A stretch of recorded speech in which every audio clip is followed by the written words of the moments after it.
Hey, Jonathan here. Today I'd like to share an episode of The Business of Authority, which is a show I co-host with Rochelle Moulton. This particular episode is a good fit for Ditching Alley, so I thought I'd do a cross-post, and I hope you enjoy it.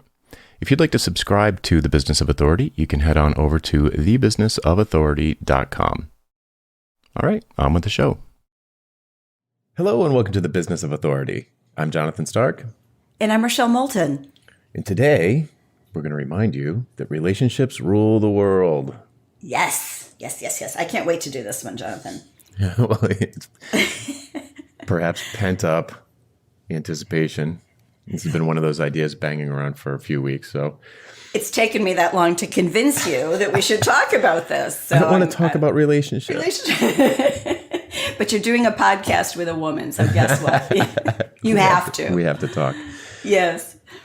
Awesome. Well, I don't want it to come across like I don't agree with this. I 100% agree with this. And I often find myself, perhaps because I have a lot of software developers in my audience, explaining to people that if you want to be a consultant, it means you're going to be talking to people. And that means relationships. It's key. It's critical. You're in a service business. And if you just want to stay in your basement and make art or video games or write books, that's cool.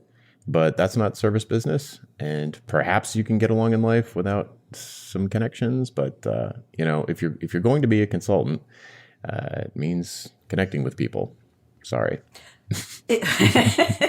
Well, it does, but introverts can be really good consultants too. It's not like you have to connect with everybody. It's that you have to connect with the right people and work a little bit at developing the relationships with the people who are going to influence your world. 100%.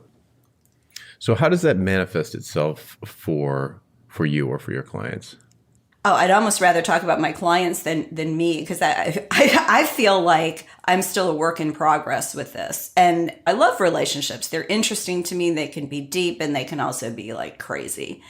I guess a couple different ways to look at it. For me, I tend to have fewer, deeper relationships when I look at my client base.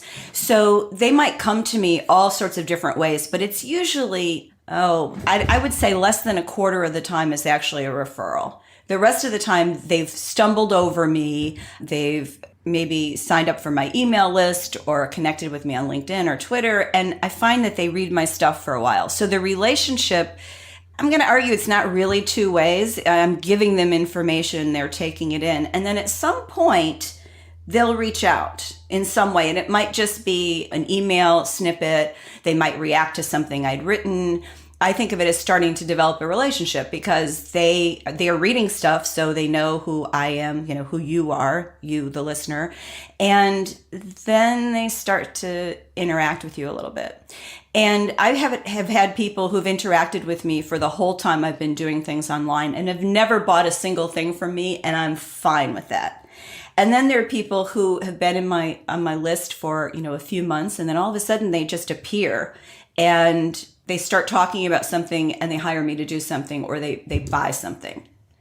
The challenge is, how do you maintain those relationships going forward? For me, that's it. Starting the relationship is easy because they read your stuff, they like your point of view, or they're not going to subscribe, right? They're interested in it and they want to know how it applies to them. What do they do? So by starting a relationship, by listening, I try to give. And in terms of give, I mean some sort of advice or little snippets of something. You start to have a give and take. And a lot of times what happens in my experience is the other person starts to feel a little bit vulnerable in a good way. And they tell you a little bit more. And so you're building trust. And I'm using online examples versus in real person or in real life. But it's that slow development of trust. And sometimes, I said slow, sometimes it happens really fast. Somebody just reads something and snap, that's it. They're in your world. They're 100% connected. They want to get to know you better.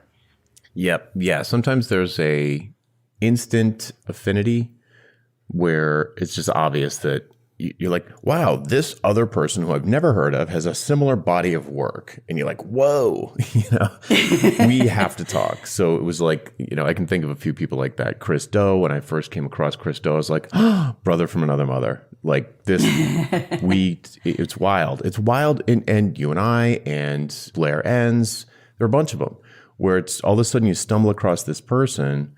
And it's all like two people walked into the same room from different doors with the same look on their face. And you're like, whoa, how did we get here? Like, how'd you get here? I don't know. How'd you get here? And it's like, it's weird, but that doesn't happen that often. That's pretty rare. But the point that you made about putting yourself out there and developing, I usually refer to it as asymmetric intimacy with someone who is maybe putting out a podcast every week or sending out an email newsletter every day.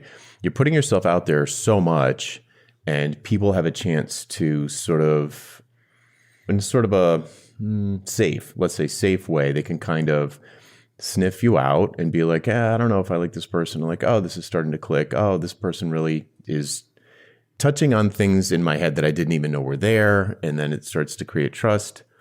And then maybe they'll reach back out. It becomes symmetric, real-time interaction or near real-time. That's, I think, the slowest version of relationship building that exists in my kind of little world. It's that like constantly putting out content, hoping that it's going to help people, hoping that it's good enough for them to share it with other people and kind of spread the message organically and create awareness and that sort of thing. But there's, I think, a little bit scarier type of relationship building for a lot of people. Well, we started with the low touch. Yeah, that is right? the most possible low touch. People that, like folks I work with who are just allergic to any kind of outreach or anything like that, they're still totally fine with like blogging every day. They feel like that's not interrupting anyone, that's not bothering anybody. But I do take it a step further, and I can give you a couple of examples. So I like to connect with, especially on LinkedIn, less so on Twitter. It depends on the social network, but online, I'm pretty promiscuous on LinkedIn. I like to be connected with interesting people on LinkedIn. And I don't even need to have a reason. Like, this person seems interesting, I'm just going to send a connection request.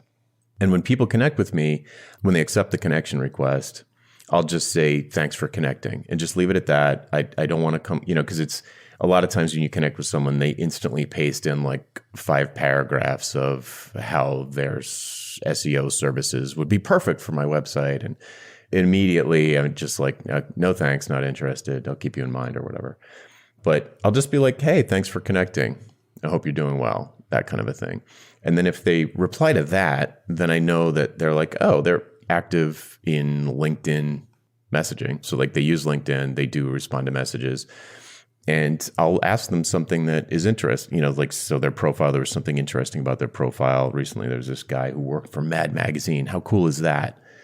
I was like, man, it must be so cool working for Mad Magazine. I don't know how old you are, but when I was a little kid, that was the thing, what me worry and all that, dating myself. But doing little things like that and then creating a connection. The thing about relationships is like, there's a network effect with people where that sort of 6 degrees of Kevin Bacon, where if I'm connected with like 3,500 people on LinkedIn, and each of them is connected with, say, most people have 500 or more connections on LinkedIn. It seems like when I go through there, it seems like most people have 500 plus. So I can't do the math in my head, but 3,500 times 500 is like one level away from me is like a gazillion people.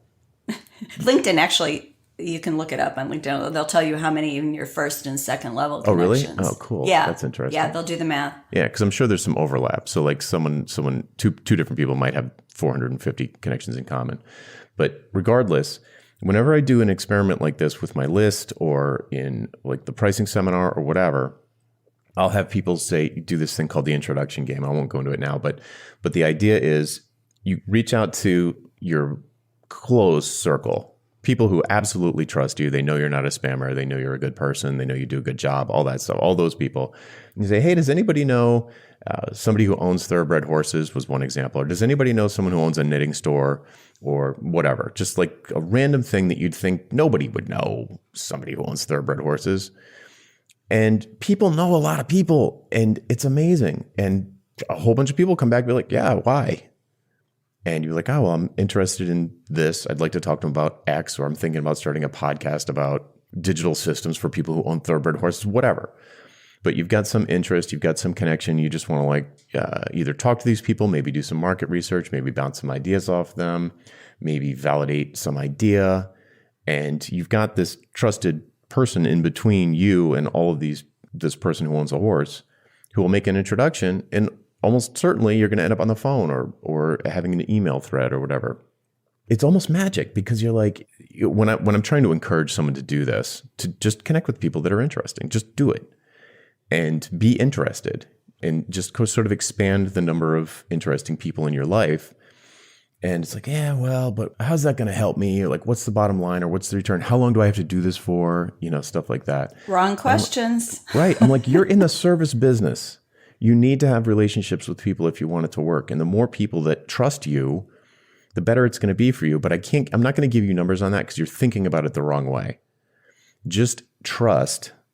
Like, it's like a karma thing. It's like, just trust that this is a good thing to do and go do it.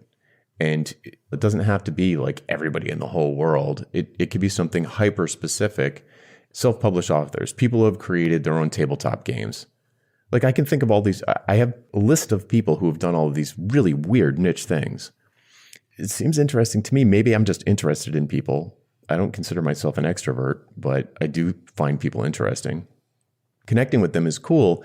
And if you really need some sort of business case made for this, if you show up wearing a t-shirt that says, I help X with Y, it's sort of, if you've got a really clear positioning statement, this is what I do, this is how I help people.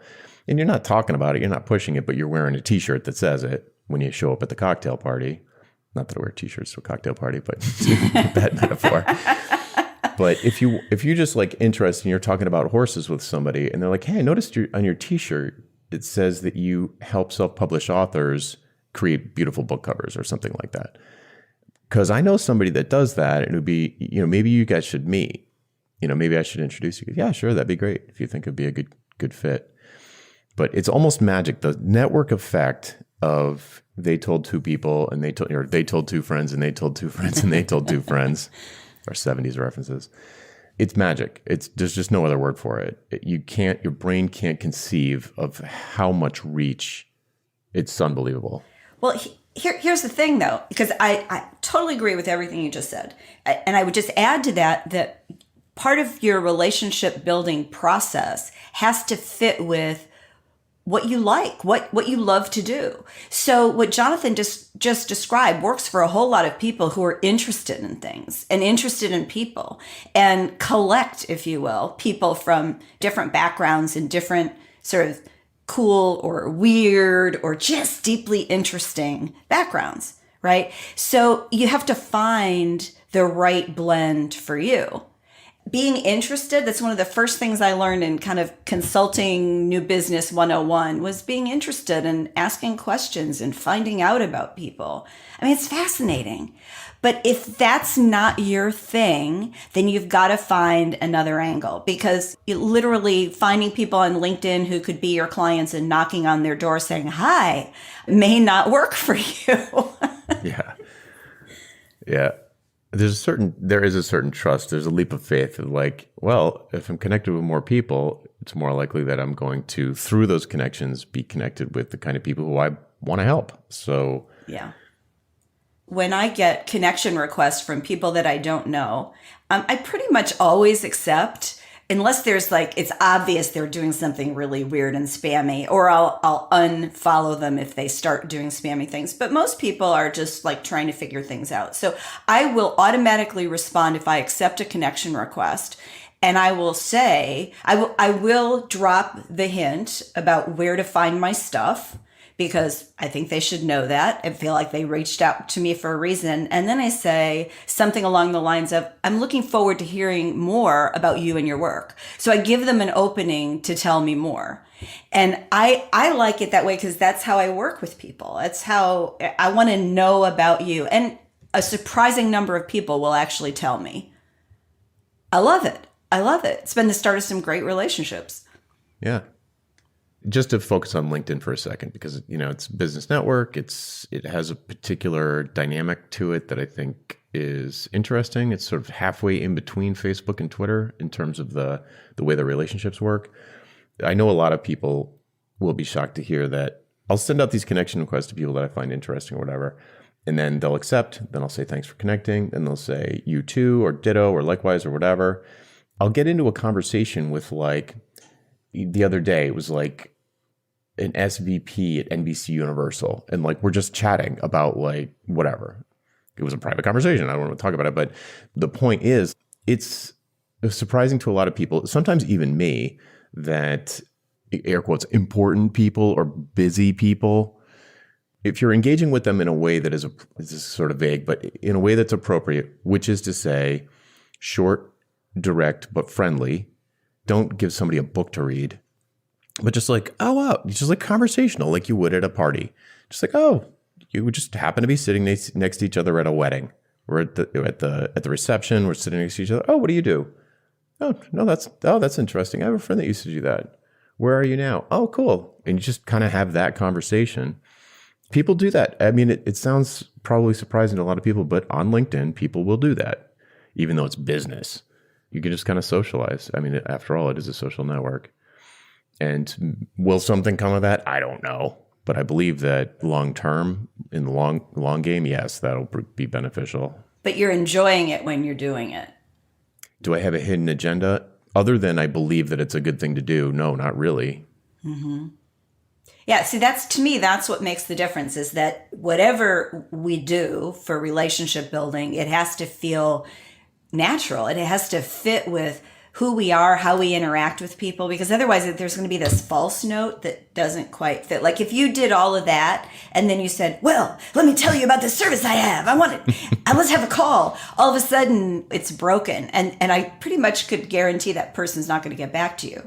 But that person might also initiate a conversation or an introduction to somebody where you could help them. And that's great if that happens, but you don't go in with that intent that it will happen. Right.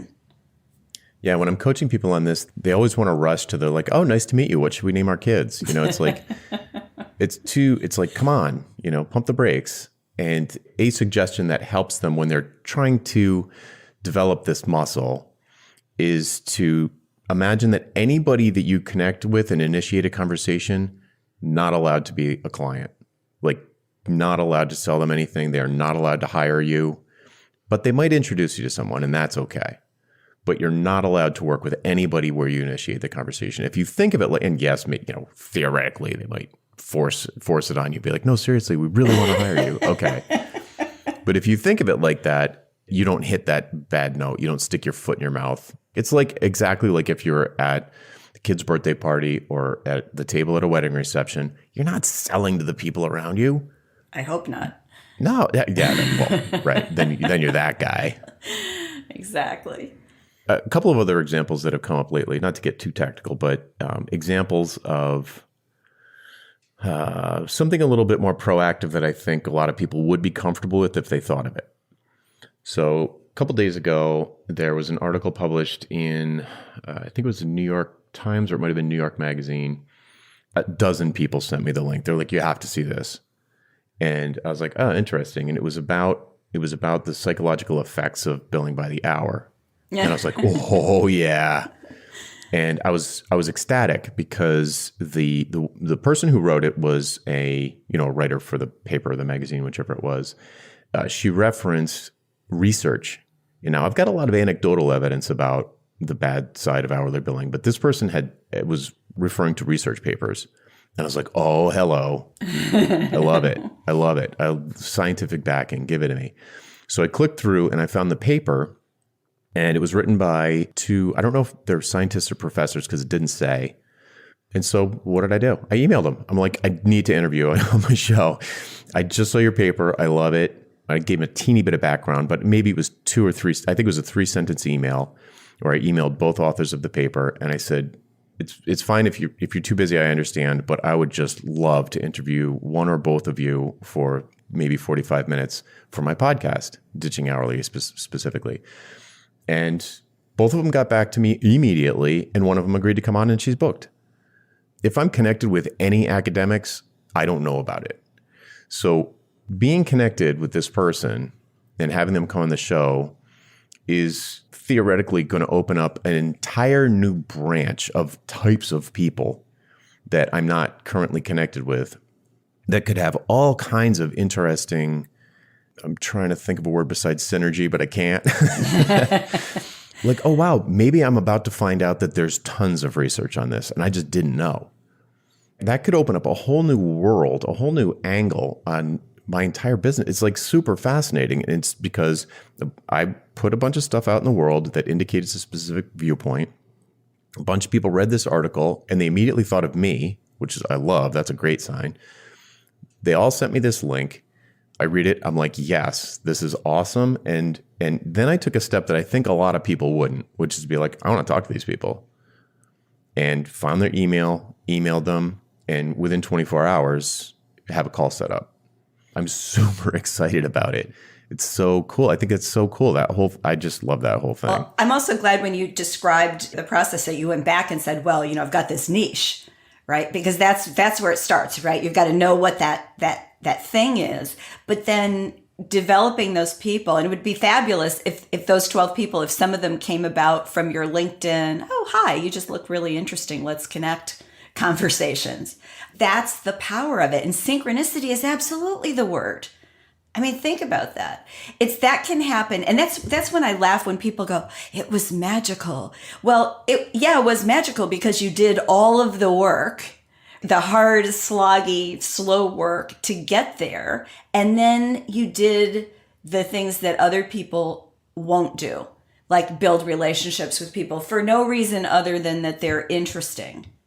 And those are the people, because you've got this simpatico connection with, those are the people who remember you. You resonate with each other, and then you can't unsee them, if that makes sense. Yeah. Yep. Yeah, that's sort of the pigeonhole yourself angle from a business context. That was feedback to me that I have successfully pigeonholed myself in many people's minds as like the anti-hourly billing guy. Mm-hmm. And I'm like, well, that worked. And for me to, right, it only took 2 years or however long it's been. I don't know. That's pretty fast. That's pretty fast. Yeah, relatively quickly. I just hope that's an inspiring story for someone, and they think like next time they read an article or they see that like, oh, here's another person we have a shared something, or they're interesting, or I'm just gonna like send them an email. Like why not? It's worth it.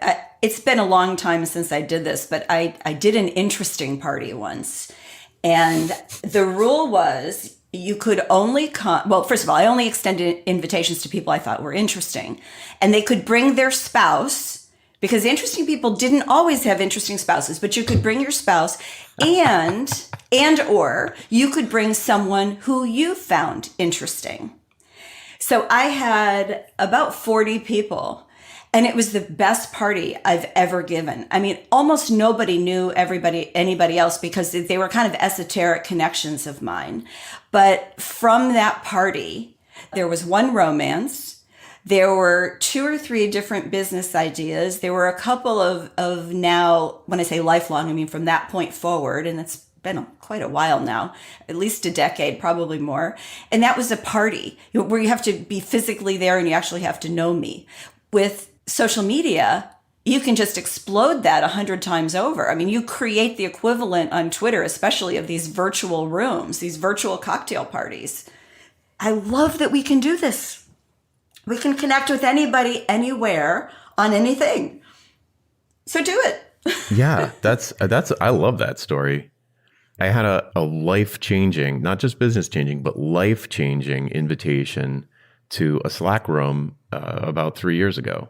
Maybe it was four now, where one particular person who's very interesting invited about 10 people that had one thing in common into this particular little community, and it was just like, let's just see what happens. I am not kidding. It was life-changing. Yeah. And it's incredible. I'm finding myself almost verging into cliche territory or like motivational poster territory, like Tony Robbins stuff, like, you're the sum of the 5 people you spend the most time with, stuff like that. Surround yourself with interesting people. Don't, stay away from people that are negative and blah, blah, blah. But man, it is true. It's true. And if you're like, the more interesting people you're connected with, I think, you just can't. I just keep coming back to magic. It's like magic. Magic happens. Yeah, it's in the petri dish. I have a client who is, you could argue, oh, well, he had this big important job in his prior life and he met all these people, but he didn't meet them all in the course of this important job. I won't say more about what that was. But what he's done ever since then is he stays connected with these people, and he does it in a very simple way. And this is a guy who I would call a rocket scientist. And by that, I mean, he's data driven, loves the data. Everything he does is based on data. So what he does is he basically prowls around on the internet. He's got a gazillion Google alerts on his topic and on some names of people that he knows. And he reads their stuff. And he comments on it. And he might comment publicly, but usually what he does is he writes a private email to that person, or he even picks up the phone sometimes, depending on how they know each other. And he writes them, and it's not more than a paragraph or 2 at the most. And he says, saw your article on X in Y, and then makes a very pointed comment about it. That's all he'll say, but it always has a pointed comment. So the person feels heard and seen, and that their viewpoint has been heard. And sometimes what he'll do is he'll say, if you want to explore more about that, you might want to meet so-and-so who I know, or let's have a drink and talk about it. Or maybe you'd like to come and speak to this event that I'm working on. So he's always got his fingers in a pie, but he doesn't really spend that much time doing it. I mean, he's got the alerts come to him automatically, but then when they come, he reads the articles, which he would do anyway, right? That's part of his work and his expertise. And then he comments. And it's genius. People, he knows so many people, and they think so highly of him because he takes the time to do that. The thing that you said that I want to call out is they feel seen. Anyone listening, you've probably tweeted and you're like, oh, this tweet's going to blow up. This is like the most smartest thing I've ever said. And like nobody even clicks on it, like no likes, no engagement. Or you blogged for, sporadically for 6 months and maybe got 3 posts out and like no comments, no shares, no nothing. How great would you feel if someone who you respected read your article and emailed you and it's just like, hey, saw your article, X, Y, and Z, I thought it was great. What did you mean by this particular thing? It's like the way you used the word productivity there seemed strange to me, but could you clarify? They clearly read it. They clearly stumbled across it. Imagine how good that would make you feel. Now, turn the tables. You've probably got, I know a lot of my listeners have just 500 RSS feeds that they're subscribed to that they read through in their free time. And think, how many times have you emailed the author or commented or just gone in there and like reacted to it in a way, not just a thumbs up, that doesn't count, but like gone in there and said something like engaged, really engaged, not just this like sugar high of like thumbs ups or likes or whatever, and said, hey, I saw this. And then taking it a step further and saying, if you want, I think you'd love to meet this person. I'd like to introduce you guys. Man, that is like a gift. Yep. That's exactly right. So you want it. Why not give it? Mm-hmm. Yeah, it's not hard. And in fact, if it's related to what you're doing, it's part of what you ought to be doing for your own personal development. Well, I say personal career development anyway. You've got to be reading those things. Why not comment in a way that ties back to who you are, how you think, your point of view, your brand. It's just so easy. Yeah, and it's sitting right there. It's so obvious. Yeah. Right. And the client that I mentioned, the thing I love about the way he does it is it's not really systematic in the sense of there's no, well, I get up and I at 8:30 I spend an hour doing this. I mean, it's not that. He doesn't work that way, but it's just he's trained himself where somewhere in that day he's going to be reading and doing those pieces. And it might be, that he's sitting at the dentist's office with a phone in 15 minutes, or it might be that he's sitting at his desk in his office, but he will do it no matter what. It's so much a part of who he is. And what's funny is he's very social, but he's a rocket scientist. He needs a lot of alone research time to pore over data and facts. So he's not like, if you looked in the dictionary under extrovert, you would not see his picture. I feel in a lot of ways, maybe not the rocket scientist part, but you described the way that I approach it, where it's not like I'm super unscheduled. I set up systems that allow me to be lazy and react because that's just so much easier. But it takes a little bit of planning and I suppose self-awareness to be like, I am not going to do anything every day at 8:30. It's not going to happen. So. But you can do things like set up Google Alerts, or you've got your RSS feeds that you read in your whatever free time you have. It's just one extra step of, like, oh, what a great article. One extra step. Who do I know that needs to read this? Just that one extra step. You could forward it to someone and be like, hey, I saw this and thought of you. Or one extra step, contact the author.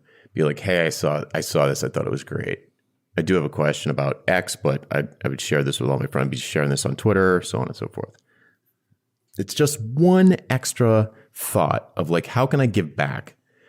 It's enough for me, like in my extreme, like chaotic laziness. I always wanted to play chaotic neutral in Dungeons and Dragons. So anybody that knows what that means tells you a lot about me.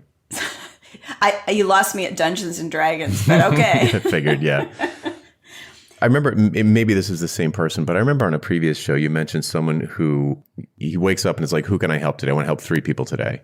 It was kind of him that I was thinking about earlier, is that it's who can I help? But what he did, he was a very, very successful consultant in a big firm.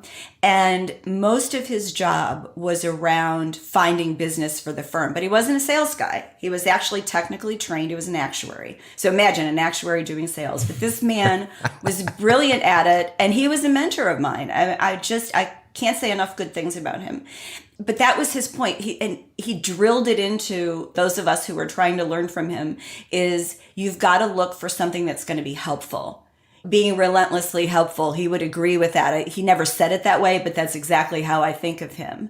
And it wasn't just, oh, let me, help you find daycare for your dog. I mean, it wasn't that kind. It was things that related to their work and to the things that mattered to that person about their life. So he would go into somebody's office to meet them for the first time, and he'd see behind them that there were all sorts of things about airplanes. So we know this guy's really interested in planes, and he might ask him a question, and it turns out he's an amateur pilot. Well, he would never forget that fact. In fact, he would put it in his database, and he would figure out how to be helpful to him in some way on the job, yes, but also never forgetting that he was a private pilot. So what could he possibly come up with? And there was another one who was a client, and I'll never forget, he did this thing for a client who was a violinist in their spare time. And I think I knew how he did it, but I don't remember. Somehow, or a cellist. So Yo-Yo Ma was performing. Somehow he found a way to get her backstage to meet Yo-Yo Ma. I mean, yeah. You would never forget that in a million years if that happened to you. It's finding the thing that will be valuable to the other person and doing it because you want to, because you want to help them. Yeah. It's crazy fun. I mean, how's that not fun? And it's so easy. You're like, oh, I just happen to know. It's not a lot of work. Yeah. And it is. It's fun. And let's face it, when you do favors for people, you actually usually feel better than they do. right? Because you get all the fun of thinking about how you're going to do it, and there's usually some element of surprise to it. And yeah, it's fun, and the other person really appreciates it. So I feel like this is turning into a life lesson. I know we are sounding like those posters, aren't we? Yeah, a little bit. Yeah. It's cliche, but man, is it true? It's like, and anyway, I'm going to start beating the horse and going over territory we already covered. Can you think of anything maybe tactical that we haven't covered already? I feel like we've talked about maybe 3 or 4 different approaches that somebody could take to start putting one foot in front of the other. Well, I'm thinking, again, this is, another client, and she started in something that she didn't know a lot about when she began, but she wanted to become an expert and is now an authority. I mean, it's been 10 years since she started. It took a while to get there. But what she did when she first started is an hour every day, and this is a very organized, sequential person, an hour every day at the beginning, she would look for data on this issue and she would share it with people. It wasn't her data. She would just find it. Sometimes she'd position it in a different way, and she would spend an hour sending that on. And she kept to that for a while, and then an hour became 45 minutes, became a half an hour. Now it's less than 15 minutes a day because she gets the stuff automatically. She knows what other people get. It's a different process. But she said to herself, I've got to make this a job. And for her, that meant I need to wrap some boundaries around it. I need to do it this way. And she also was kind of a rocket scientist type, really understood the data and the statistics, and was astounded at this particular industry she was in that didn't really look at statistics before. So she became the statistics person for her specialty. But she didn't know any of that when she started. So I have a couple of former students who run mailing lists with these sort of link roundup types of formats, like a weekly link roundup for a very, very focused niche. And virtually all of it is stuff that they didn't write. Like occasionally, once every few months, they'll have like a contribution to the, like, oh, here's a podcast I did, or here's a, whatever. But 99% of it is just curated links to other people's stuff, but I'm telling you, hyper focused, crazy focused, like people who make their own cutlery. I mean, super focused. And they have a consulting business on the side of that is related, very closely related, but they're just doing these link roundup emails that for each link, they'll have a little commentary that shares their worldview, what's important about the article, why they think it's important, why it's worth your time to read it, or if you're in this situation, read this, otherwise ignore it. So they're it's a helpful little sort of librarian style metadata around each of the links.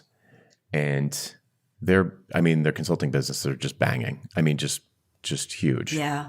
Yeah. Well, they're demonstrating it in that list roundup or link roundup. Yeah, and the other thing is that they have to do that anyway to keep up to date with their industry. Right.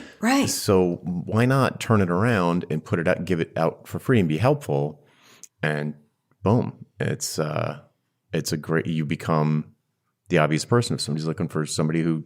Do you know anybody that makes their own knives, like cooking, for cooking? Like, actually, yes. This guy's an expert. He sells these things. He teaches courses on how to forge your own steel and whatever. It's perhaps another approach, but I think that's even more work than simply reaching out to people who you find interesting, finding out what their interests are, and just helping them out, sharing their articles, telling them that you read their article, asking them to come on your podcast, sending their links to other people who might be connecting other people. If it's just part of your mindset, you're going to do it by accident because you're probably reading all this stuff already. It's just take one more step and connect with either the author or someone who needs to read it when you're done. It's almost like a smoke detector. You detect like, oh, wait a second. I think I know somebody that wants to read this, or I think I know this person that wrote this, or I think I'd like to know this person who wrote this. It's really not hard to find people's contact information. just hang them and be like, Yeah. this is awesome. This was great. I got to share this. Yeah, and if you need to really get in that mindset because it's not natural, then I would say try something like, all right, once a day, I am going to do this. And the I am going to is just that you're going to ask the question after you read or experience something. Who else would benefit from this? That's all. Who else would benefit from this? Perfect. Yeah. Yeah. See how easy? See, was that painful, Jonathan? You're the first person who I've ever heard say, create a daily to-do to have a thought. I know, it's pretty pathetic, isn't it? Like, how lazy are we, right? I need to have a to-do to remind myself to think. But if it's not your mindset, you've got to train yourself. I think most of the people listening to this are naturally oriented to other people, and that means an introvert too. It's being an introvert doesn't mean you don't care. It just means that you don't get your energy from conversations with people or a lot of interaction. But yeah, it doesn't mean you can't really be a wonderful friend and build fabulous relationships. All right. Have we got anything else, do you think? I don't. All right. We've exhausted all of our thoughts on the topic of relationships. Well, part one. Yeah. All right, folks. Well, that's it for this week. I'm Jonathan Stark. And I'm Rochelle Moulton.